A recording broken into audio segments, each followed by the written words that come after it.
Good morning my dear student, मैं हेमंत आपके लिए फ़िज़िक्स की क्लासेस लेके आया हूँ, जिसमें मैं आज फ़िज़िक्स का इंट्रोडक्शंस दूंगा। इससे पहले बात कर लें कि आज मैं +1 की फ़िज़िक्स लेने से पहले मैं आपको बता दूं कि सभी ने 10th की है।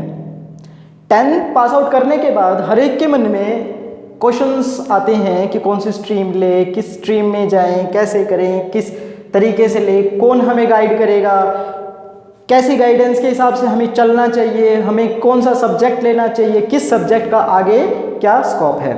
देखिए बच्चों, एक बात मैं बता दूं आपको, हर चीज़ की इम्पोर्टेंस है इस वर्ल्ड के अंदर। आपको हर चीज़ की इम्पोर्टेंस मीन्स जो चीज़ है ना उसकी इम्पोर्टेंस है। यहाँ पर हर चीज़ इम्पोर्टेंट होने का मतलब है कि जितना ज़रूरी हमारे लिए शेर है ना, उतना ही ज़रूरी हमारे लिए हिरन भी है। हालांकि दोनों कॉन्ट्रास्ट है एक दूसरे के हिसाब से कि शेर हिरन को खाता है और हिरन घास खाता है और हिरन बेसिकली शाकाहारी होता है, लेकिन उन दोनों का अपनी अपनी जगह पे एक महत्व होता है, एक इम्पोर्टेंस होता है। उसी तरीके से मैं कहूँगा कि हर सब्जेक्ट, चाहे आप फिज़िक्स ले लीजिए, चाहे आप केमिस्ट्री ले लीजिए, चाहे आप बायोलॉजी ले लीजिए, चाहे आप इंग्लिश ले लीजिए, चाहे आप हिंदी ले लीजिए, कोई भी सब्जेक्ट ले लीजिए फ्रेंड्स, तो आपको हर सब्जेक्ट का अपना एक इम्पोर्टेंस दिखेगा। उसी तरीके से फिज़िक्स का भी अपना एक इम्पोर्टेंस है। तो आज यहाँ पे मैं +1 की फ़िज़िक्स लेके आया हूँ। यहाँ पे मैं सबसे पहले तो सिर्फ और सिर्फ इंट्रोडक्शंस दूंगा और ये बताऊंगा कि सिलेबस में क्या है, फिज़िक्स की फर्स्ट चैप्टर में, फर्स्ट यूनिट में आपका क्या है, किस तरीके से चलता है, फिज़िक्स होती क्या है। बहुत से बच्चों को डर लगता है, फिज़िक्स समझ में नहीं आती है, पता नहीं चलता है कि इसको किस तरीके से टैकल करें, क्या थिंकिंग प्रोसेस होना चाहिए फ़िज़िक्स के लिए, कि किस तरीके से हम अपने माइंड को डेवलप करें, कौन सी एनालिसिस हम ट्राई करें ताकि हम फिज़िक्स के कॉन्सेप्ट्स को अच्छे से समझ सके। तो शुरू करते हैं इसके साथ ही। उससे पहले मैं बताऊंगा कि फ़िज़िक्स आई कहाँ से है। बच्चों, physics is an branch of science. Physics आई है साइंस से। तो इसका मतलब साइंस क्या है। हर सब्जेक्ट अपने आप में बहुत ही सुंदर होता है, तो साइंस कितना सुंदर है, साइंस में ऐसी क्या चीज़ें हैं, क्या खूबियां हैं, साइंस है क्या। बच्चों, साइंस जो होता है ना, वो किसी भी चीज़ की स्टडी होती है, डिटेल में स्टडी होती है, डेप्थ में स्टडी होती है। स्टडी का मतलब किसी भी चीज़ की ऑब्जर्वेशंस होती है। और वो ऑब्जर्वेशंस कैसी होगी, वो ऑब्जर्वेशंस आप अपने सेंस ऑर्गन से लगा लीजिए, आप बाय एक्सपेरिमेंट लगा लीजिए। मीन्स आप जब किसी भी चीज़ की स्टडी एक्सपेरिमेंटली डेप्थ में और डिटेल्स में करते हैं, उसे ही साइंस कहते हैं बच्चों। क्या कहते हैं? साइंस। सो साइंस बहुत ही अहम चीज़ होती है, क्योंकि अगर बहुत से साइंटिस्ट से पूछा जाए तो वो इसी वर्ड को ही भगवान की डेफिनेशन देते हैं। वो यही कहते हैं कि भगवान ही साइंस है, क्योंकि it contains everything. Everything means are everything. How everything? Let us take an example. देखते हैं किस तरीके से ये सब कुछ कंटेन करता है एक वर्ड। हालांकि मैं मन की भावनाओं की बात नहीं कर रहा हूँ। हालांकि हार्मोन्स की जब बात आ जाती है मन की भावनाओं में, तो कहीं ना कहीं इस वर्ड का भी कुछ ना कुछ इम्पोर्टेंस आ जाता है। तो साइंस, साइंस को मैंने डिस्क्राइब किया किस चीज़ से, कि भाई किसी भी चीज़ की स्टडी, डिटेल्स में स्टडी, या किसी भी चीज़ को हम ऑब्जर्व करेंगे by doing an experiment is known as an science. For example let us take an example कि एक ब्लैकबेरी का पेड़ है, उस पे से हमने ब्लैकबेरीज तोड़ी और उसको खाया हमने। तो बहुत सी ब्लैकबेरीज हमें कैसी लगी, कुछ खट्टी लगी, कुछ मीठी लगी, कुछ कड़वी लगी, तो जो हमने उनका ऑब्जर्वेशंस किया कि ये ट्री है, इस ट्री पे कुछ चीज़ लग रही है और उसको खाने से हमें ये अनुभव हुआ है, ये चीज़ें हुई है। तो जब उस चीज़ की और डेप्थ स्टडी की जाएगी कि अब इन ब्लैकबेरी से क्या बनाया जा सकता है, क्या इनसे दवाइयाँ बनाई जा सकती है, क्या चीज़ें और की जा सकती है, इस ट्री का क्या इंपॉर्टेंस है, इससे होने वाली चीज़ों का क्या इंपॉर्टेंस है, जब उन्हीं चीज़ों को मैं अलग अलग डायरेक्शंस में बात देता हूँ तो फिर वो साइंस की एक ब्रांच बन जाती है। मैं और भी बहुत से एग्जाम्पल्स ले सकता हूँ, जैसे कि आप खाना बनाने का ही ले लीजिए। जब आप खाना बनाते हैं तो आप अलग अलग तरह के इंग्रेडिएंट्स यूज़ करते हैं। स्पाइसेस भी कोई अलग अलग तरह का ही यूज़ करता है, कोई ज़्यादा डालता है, कोई कम डालता है। तो जब उस फूड की आप डिटेल स्टडी करती हैं कि कौन सा स्पाइसेस डालने से उसका कैसा टेस्ट आता है, वही साइंस में रीड आउट होता है बच्चों। उसी से ही पता चलता है साइंस के बारे में। तो what is a science? It is an detailed study of anything by doing an experiment and by observing that kind of stuff। और इसी मेथड को कि आप ऑब्जर्व करते हैं, सबसे पहले तो आपके दिमाग में क्वेश्चंस पुट कर होता है। आपने कोई नई चीज़ देखी, आपने देखा, आपके दिमाग में क्वेश्चन पुट होगा कि ये क्या है। उसके बाद आप कहेंगे, आप उसके बारे में ऑब्जर्व करेंगे कि कैसे है, क्या है ये, उसके बाद ऑब्जर्व करेंगे। फिर उसके बाद अपने एक्सपेरिमेंट्स करेंगे, क्या इस चीज़ से ये होता है, अपनी हाइपोथेसिस लगाएंगे। फिर इसके बाद जो आपके पास डाटा आएगा उसको एनालाइज करेंगे और उनको एनालाइज करने के बाद आप एक कंक्लूजन्स निकालेंगे।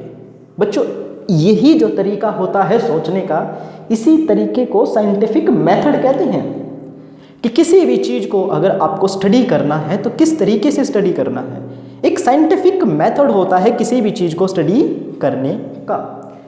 चलिए, तो उसी मेथड से जब हम किसी चीज़ को स्टडी करते हैं, और यहाँ पे इनफैक्ट जो भी लिविंग और नॉन लिविंग स्टफ है उसी को हम स्टडी करते हैं। जब हम स्टडी करते हैं तो यहीं पे ही हमारे पास साइंस एक शब्द आता है और उसी के अंदर सब कुछ समा जाता है।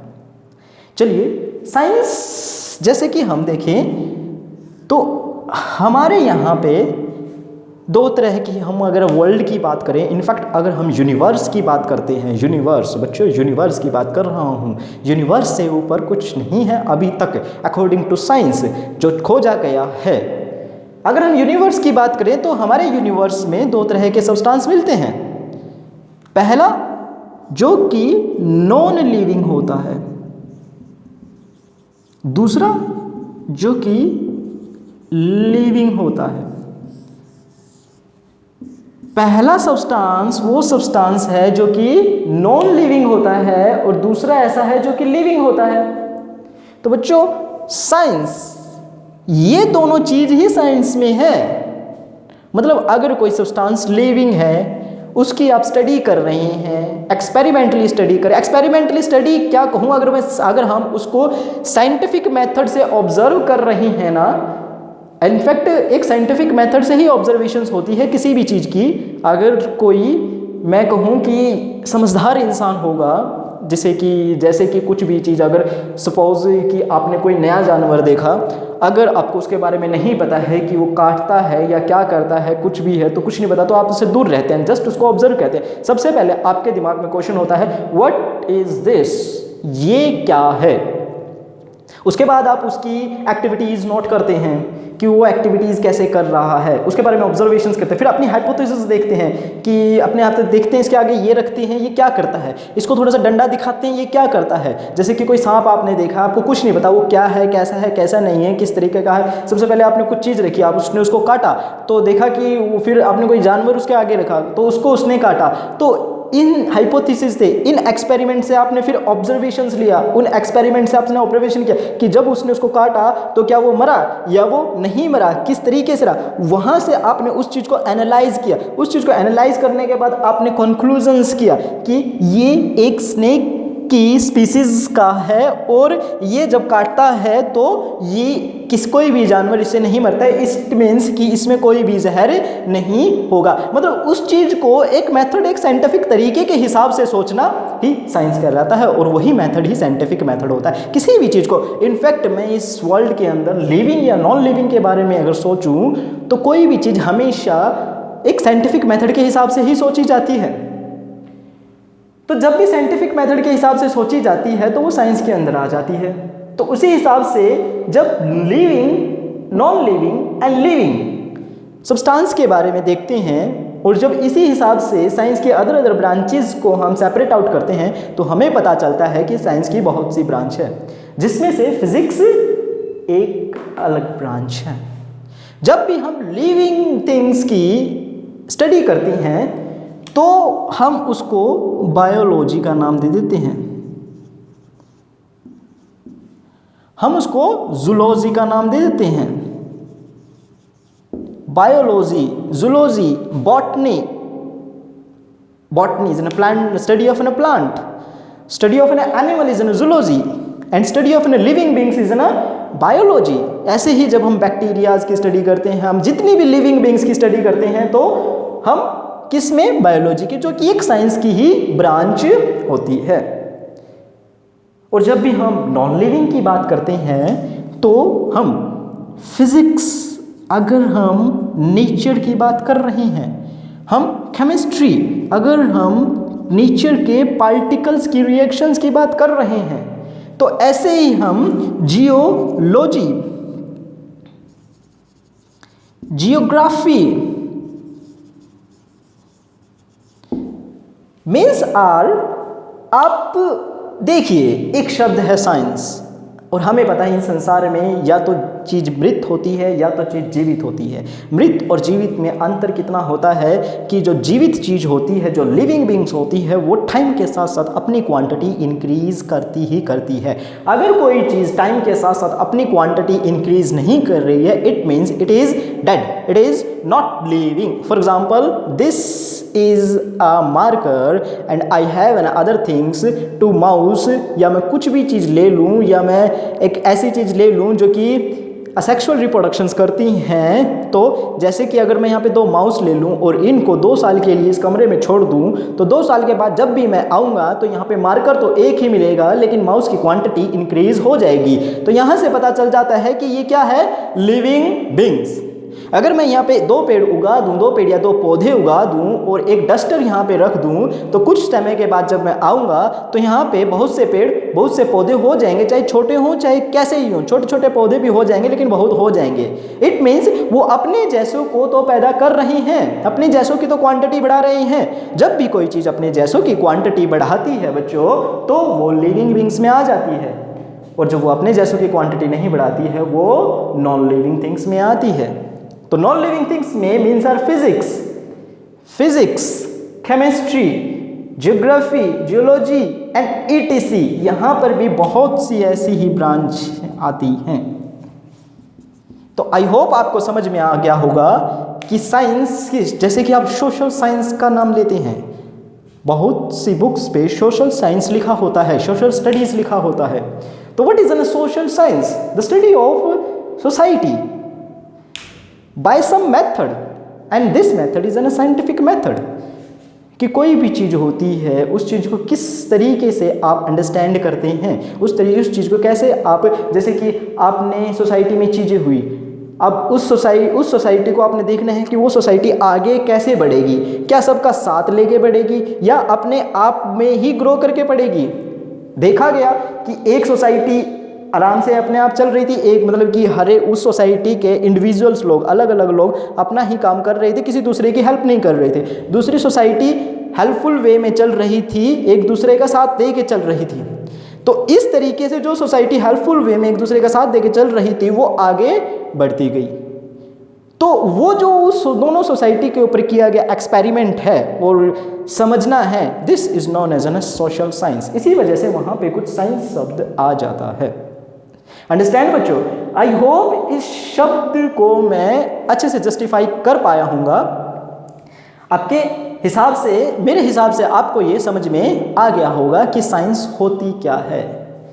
मेरे हिसाब से साइंस हर उस चीज़ की डिटेल स्टडी है जिसको कि मैं अच्छे से स्टडी कर रहा हूँ और उसमें हर चीज़ आ जाती है। फिज़िक्स में हर फिज़िकल नेचुरल फिनोमेनाज आ जाते हैं।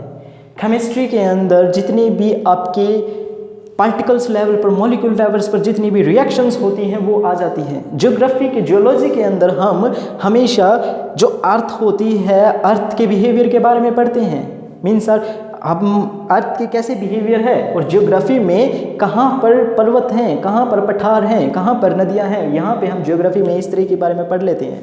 तो चलिए दोस्तों, आई होप आपको समझ में आ गया होगा, मैं समझाने में कामयाब हुआ होगा। तो उसके बाद अब मैं, इससे पहले की कहानी मैंने बता दी है कि 10th में आपने साइंस पढ़ी और साइंस को किस तरीके से आपने टैकल किया। तो अब एक शब्द आता है physics. What is physics? The study of nature and natural phenomena is known as an physics. Nature and natural phenomenas की स्टडी ही फिजिक्स होती है। कैसे नेचर एंड नेचुरल फिनोमिना की स्टडी? ये है नीचे गिर रहा है, अरे ये अपने आप क्यों गिर रहा है? इस चीज़ की पढ़ाई ही फिजिक्स में की जाती है। न्यूटन हमारा महान साइंटिस्ट, जिन्होंने कहा था कि कुछ ना कुछ तो कारण है कि सेब जो है उसके सिर पे गिरा है और ऊपर क्यों नहीं गया है। उसने जब इस चीज़ का कारण पता लगाया तो उसको पता लगा कि अर्थ हमारी राउंड होती है और अर्थ एक फोर्स लगाती है अपने आप में। जिस तरीके से चुंबक एक फोर्स लगाती है, इसी तरीके से अर्थ फोर्स लगाती है। लेकिन बात आई कि अर्थ किस किस के ऊपर फोर्स लगाती है? कहते हैं कि अर्थ उस हर चीज़ के ऊपर फोर्स लगाती है जिसके पास एक चीज़ है, और वो चीज़ क्या है? मास। बच्चों, मास एक ऐसी चीज़ है जो हर एक के पास है, एक्सेप्ट शायद एक्सेप्शंस है ही नहीं, यहाँ पे कहूँगा ही नहीं कि एक्सेप्शंस है। मास एक ऐसी चीज़ है जो हर चीज़ के पास है। इस प्लास्टिक के अंदर मास है। मास एक इंट्रिंसिक प्रॉपर्टीज़ होती है किसी भी मटेरियल की जिसकी वजह से वो बनता है, या क्वांटिटी ऑफ मैटर कहूँ मैं, mass is an quantity of matter. तो जब न्यूटन ने सोचा कि वो चीज़ नीचे गिर रही है, मतलब एक नेचुरल फिनोमिना है, पानी ऊपर से ही नीचे क्यों गिरता है, नीचे से ऊपर क्यों नहीं बहता है? लेकिन जब हम मोटर लगाते हैं तो पानी नीचे से ऊपर जाता है। हमारी घर की टंकियां ऊपर क्यों लगी होती है? This is an nature and natural phenomena. Moon earth के चारों ओर घूमता है, अर्थ सन के चारों ओर घूमती है। इन्हीं चीज की स्टडी, इन्हीं सब चीजों की स्टडी, हम चल कैसे पाते हैं, मैं किस वजह से लिख पा रहा हूं, ये जितने भी नेचुरल फिनोमिना है ये किस वजह से हो रही हैं और इनकी स्टडी किसके अंदर की जाती है? बच्चों, इनकी स्टडी एक ही चीज़ के अंदर की जाती है, वो है physics. Means are nature and natural phenomena. Nature and natural phenomena के अंदर आप जो भी चीज़ देखते हैं, किस चीज़ के बारे में? नॉन लिविंग के बारे में कह रहा हूँ बच्चों। नॉन लिविंग मीन्स आर जो फोर्स से मोस्टली रिलेटेड होती है। मैं इस चीज़ के ऊपर नहीं जा रहा हूँ कि भाई कोई भी चीज़, वैसे तो एक बात बता दूँ कि इस वर्ल्ड के अंदर मोस्टली चीज़ें एक दूसरे से कनेक्टेड होती है, माइनर सा डिफरेंस होता है जिसके हिसाब से वो एक दूसरे से सेपरेट आउट होती हैं, और एक दूसरे से सेपरेट आउट ना होने की वजह से ही बच्चे बहुत से कंफ्यूज होते हैं। तो आपको कैसे समझना है, फिजिक्स को किस तरीके से लेना है, ये क्लास उसी चीज़ के लिए है। फर्स्ट में मैं अगर आपको यहाँ पे लेके आऊँ तो सबसे पहले मैंने इंट्रोडक्शन ही रखा है। इंट्रोडक्शंस के अंदर मैंने अभी तक साइंस के बारे में बताया है और ये बताया है कि इस वर्ल्ड के अंदर साइंस से रिलेटेड दो ही चीज़ें होती हैं, साइंस है और दो चीज़ मोस्टली, अगर मैं साइंस शब्द को ही हटा दूँ तो दो चीज़ें आती हैं, लिविंग एंड नॉन लिविंग। यहाँ पे या तो कोई जी रहा है या तो कोई मरा हुआ है। Duster it's a non living, me is an living. तो जब मेरे बारे में कोई भी स्टडी होगी तो किस चीज़ की फील्ड में स्टडी होगी? वो बायोलॉजी फील्ड में study, and biology is N part of science. मैं आर्ट्स की बात नहीं कर रहा हूँ बच्चों। आर्ट्स मन की भावनाओं को शांति देने के लिए कला होती है बच्चों। मीन्स कोई सुंदर लिख रहा है, वो शब्दों को इस तरीके से कर रहा है कि आपके हार्मोन्स को वो कंट्रोल कर पा रहा है। वो अपने शब्दों से आपके हार्मोन्स को अगर कंट्रोल कर पा रहा है, जैसे आप गाने सुनते हैं तो गाने सुनने से आप थोड़ा सा अच्छा सा महसूस करते हैं, ये आर्ट्स होती है बच्चों।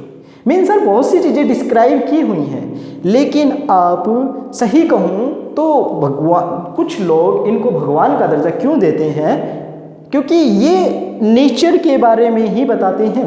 और कुछ लोग तो कहते हैं कि नेचर ही, प्रकृति ही हमारा भगवान होता है, और कहीं हद तक ये बात सही भी है।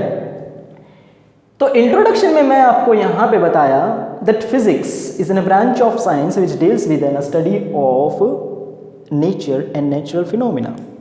Nature and natural phenomena. How nature and natural phenomena. पानी ऊपर से नीचे कैसे बहता है। अगर मैं कोई स्टोन, पत्थर ऊपर से छोड़ूं तो वो सीधा नीचे आएगा, वाई। अगर मैं उस पत्थर को एक इस वेलोसिटी से जाऊं तो वो ऐसे जाएगा। अगर वो पत्थर बहुत तेज स्पीड से जा रहा है, मतलब v वेलोसिटी से जा रहा है, तो क्या फोर्स लगाएगा। और दूसरी बात यहाँ पर फोर्स हर जगह एग्जिस्ट होती है, और जब फोर्स एग्जिस्ट होती है तो काम करने के लिए, मीन सर अगर मेरे को ये डस्टर है और इस डस्टर को उठाने के लिए कुछ ना कुछ तो फोर्स लगानी पड़ेगी। क्यों? अर्थ इसको नीचे से खींच रही है, तो जब मैं इसके ऊपर फोर्स लगाऊंगा इट मीन्स कुछ ना कुछ वर्क कर रहा हूं। तो इसी वजह से हम इसमें mostly work, energy, force, velocity, इन चीज़ों के बारे में ही पढ़ेंगे। हम इनमें कोई चीज़ ऐसे नहीं पढ़ेंगे कि ये दवाई है, इस दवाई में ये कार्बन कंपाउंड है, ये हाइड्रोजन से, ये नहीं पढ़ेंगे हम। इसमें बेसिकली कोई भी चीज़ अगर आपकी होगी जो कि नेचर से कनेक्टेड होगी, डेफिनेटली नेचर से कनेक्टेड होगी। अगर मैं कह रहा हूँ कि एक फोर्स है और वो मास इनटू एक्सेलरेशन से आती है, इसका कहने का मतलब ये है कि ये जो शब्द है ना मास, ये क्वांटिटी ऑफ मैटर है। क्वांटिटी ऑफ मैटर आप जोड़िए, क्वांटिटी ऑफ मैटर पत्थर बन गया है, ठीक है ना। वो पत्थर में क्या आती है, कुछ मैटर की क्वांटिटी होती है ना, वो क्वांटिटी ऑफ मैटर है ये पत्थर, ठीक है ना। और जब ये मूव करेगा ए एक्सेलरेशन से, तो इसके पास एक चीज़ आ जाएगी, वो हो जाएगी फोर्स। और वो जितनी ज़्यादा ए एक्सेलरेशन होगी तो उतनी ज़्यादा फोर्स लगेगी, मतलब उतना ज़्यादा ही हमारे ऊपर बल लगेगा। तो इसी हिसाब से हम फिजिक्स के अंदर मोस्टली किस चीज़ की स्टडी करेंगे, इन्हीं चीज़ की स्टडी करेंगे कि एनर्जीज क्या होती हैं, वर्क डन कैसे किया जाता है, इसके अगेंस्ट वर्क डन कैसे करेंगे, किस तरह की कैसी फोर्स होती है, किस में किस तरीके की फोर्स होती है, ग्रेविटेशंस में कैसी होती है, हम चलते कैसे हैं, मतलब क्या हम टाइम को, मास को, और कह सकते हैं कि हम लेंथ को रिलेशंस में रख सकते हैं या नहीं रख सकते हैं। इन्हीं चीज़ के बारे में स्टडी करेंगे और एक साइंटिफिक मेथड से हम पढ़ेंगे।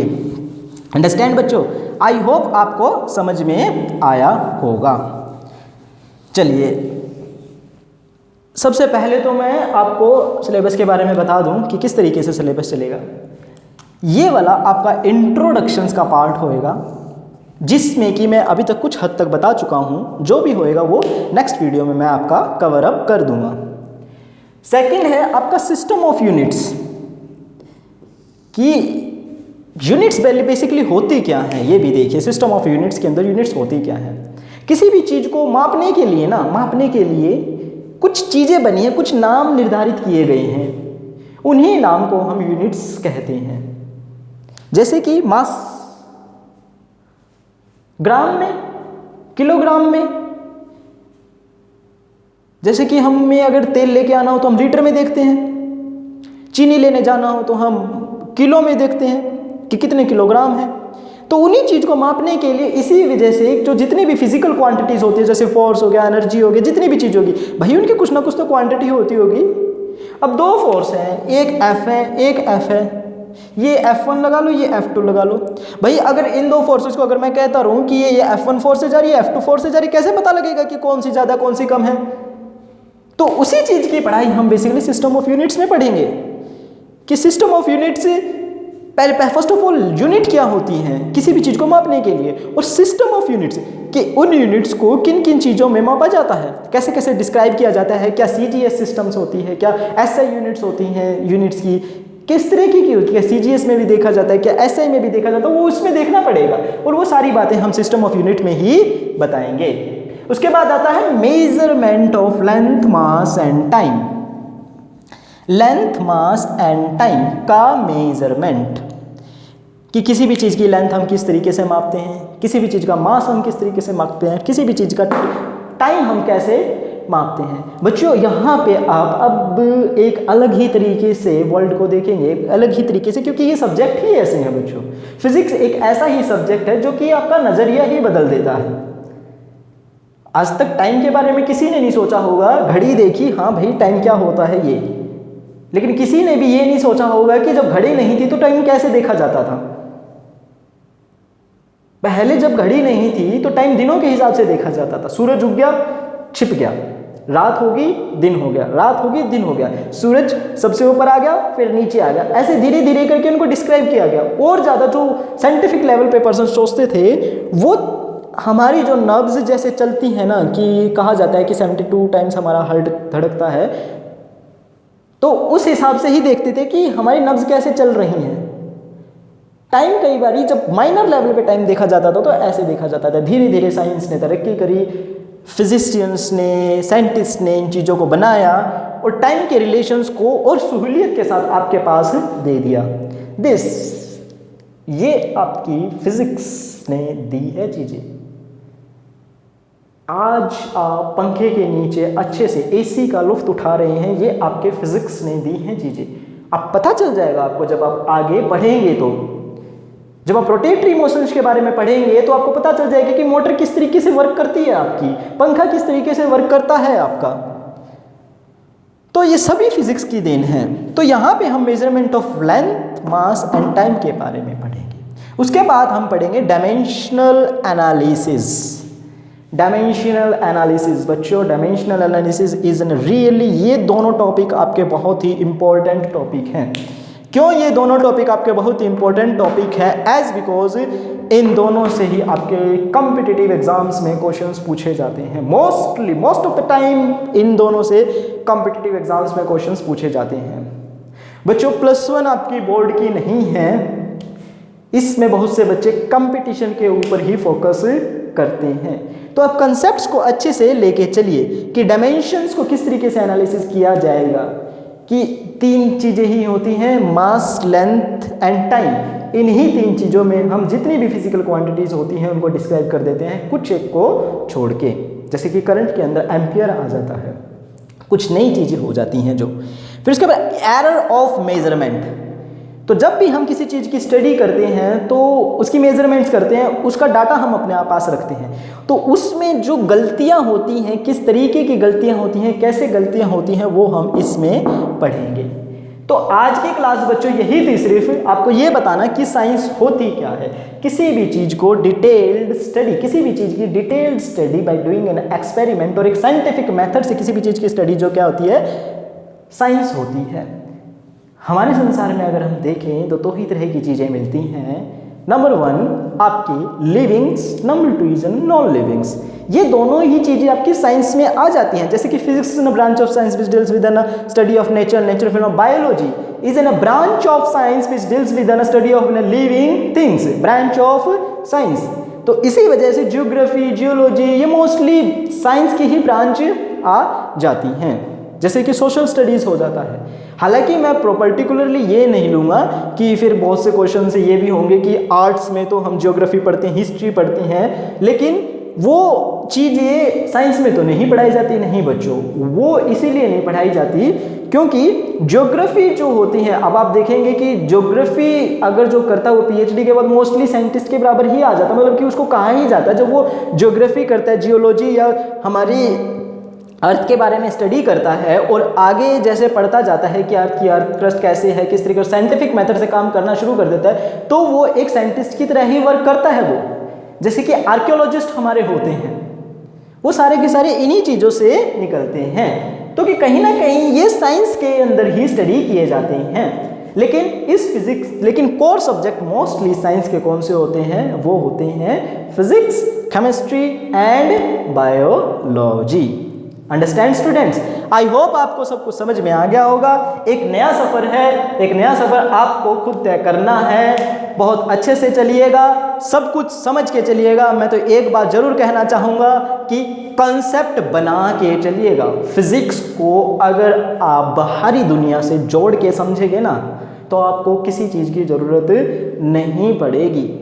एक फॉर्मूले को जब आप एक सेंटेंस की फॉर्म में जोड़ के एक चीज़ों से समझ जाएंगे तो आपको किसी भी चीज़ की ज़रूरत नहीं पड़ेगी। एक सुंदर सा एग्जांपल्स मैं यहाँ पे देता हूँ कि देखिए, ये एक डस्टर है और यहाँ पे ये एक आपका मार्कर है।